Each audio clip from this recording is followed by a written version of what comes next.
wabarakatuh. Welcome to my channel. Baik, pertama-tama perkenalkan nama saya Salsabila, NIM 52025048 dari Prodi Teknik Informatika. Saya buat video pembahasan ini guna melengkapi nilai mata kuliah Statistika Dasar. Tanpa berlama-lama, mari kita ke pembahasannya. Nah, kita beralih ke pembahasannya. Pengantar statistika. Apa itu statistika?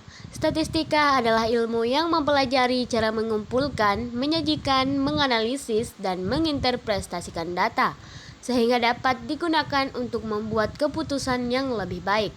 Statistika membantu kita memahami data dalam jumlah besar dan menemukan pola atau informasi penting. Jenis-jenis statistika yang dimana saya memakai statistika deskriptif yang berfungsi menggambarkan atau meringkas data, contohnya mean atau rata-rata, median, modus, varians, grafik batan, dan tabel frekuensi. Nah, tanpa berlama-lama langsung saja ke pembahasan yang sudah saya buat dari data jumlah rata-rata tinggi badan mahasiswa sebanyak 23 responden. Untuk analisis ini, boleh dilihat dari tabelnya. Saya telah mengumpulkan data jumlah rata-rata tinggi badan dari 23 responden mahasiswa di berbagai jurusan. Metode yang saya gunakan adalah survei sederhana melalui formulir online. Variabel utama kita adalah rata-rata tinggi badan mahasiswa. Data mentah boleh dilihat dari tabel. Yang kedua, ada penyajian data. Langkah selanjutnya adalah menyajikan data agar mudah dibaca. Kita buat tabel distribusi frekuensi dengan mengelompokkan rata-rata tinggi badan mahasiswa. Kita bisa lihat di tabel, yaitu yang paling rendah ada 143 cm, 4,3%, dan yang paling tinggi yaitu ada 173 cm, persentase 8,7%. Dan kita bisa langsung lihat dari tabel frekuensi tinggi badan. Kita beralih ke ukuran gejala pusat. Yang pertama, mean. Mean dihitung dengan rumus di tabel ini, di mana XI adalah nilai data, FI adalah frekuensi, dan N adalah jumlah total data sebanyak 23 responden. Karena nilai 11 data tidak diketahui, kita tidak bisa menghitung mean secara akurat. Namun, kita dapat menghitung rata-rata minimum dan rata-rata maksimum yang mungkin. Jika kita asumsikan 11 data yang tidak terbaca tersebut berada di rentang yang sama, 143 cm hingga 173 cm, mean atau rata-rata kemungkinan besar berada di sekitar 158 sampai 160 cm. Yang kedua ada modus, yaitu frekuensi tertinggi adalah 2 untuk tinggi badan 150 cm, 155 cm, dan 173 cm. Yang ketiga ada median. Median adalah nilai yang membagi data menjadi dua kelompok yang sama besar setelah data diurutkan.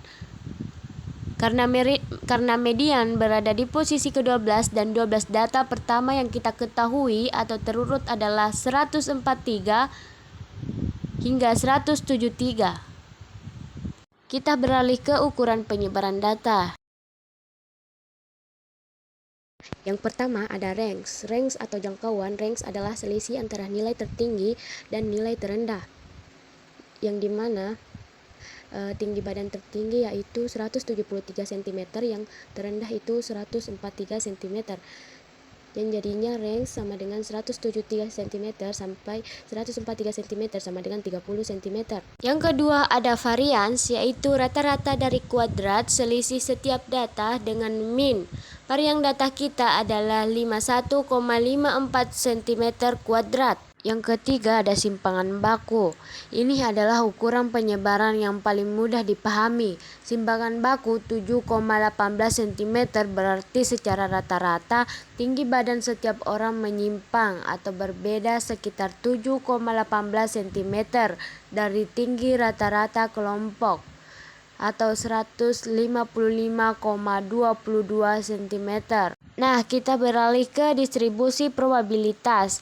Ini adalah cara untuk menunjukkan semua kemungkinan hasil dari suatu tinggi badan responden. Karena datanya dihitung, ini disebut distribusi discrete. Rumusnya boleh dilihat dari tabel. Presentasi ini adalah perhitungan statistik dasar untuk mengetahui seberapa besar peluang setiap tinggi badan muncul dari 23 sampel yang ada. Total probabilitas harus selalu berjumlah 1000. Total presentasinya harus selalu berjumlah 100%. Setelah kita menentukan probabilitas setiap nilai, kita bisa menghitung nilai harapan pada dasarnya adalah min dari distribusi. Rumusnya bisa dilihat dari tabel. Menggunakan estimasi min yang sudah dihitung sebelumnya, yaitu 155,222 cm. Bisa dilihat dari tabel ini. Nah, itu saja yang bisa saya jelaskan dari materi ini. Saya berharap materi yang saya berikan bisa dipahami dengan mudah. Lebih jelasnya bisa dilihat dari kesimpulan yang telah saya buat. Terima kasih sebelumnya. Kurang dan lebihnya mohon dimaafkan. Wassalamualaikum warahmatullahi wabarakatuh.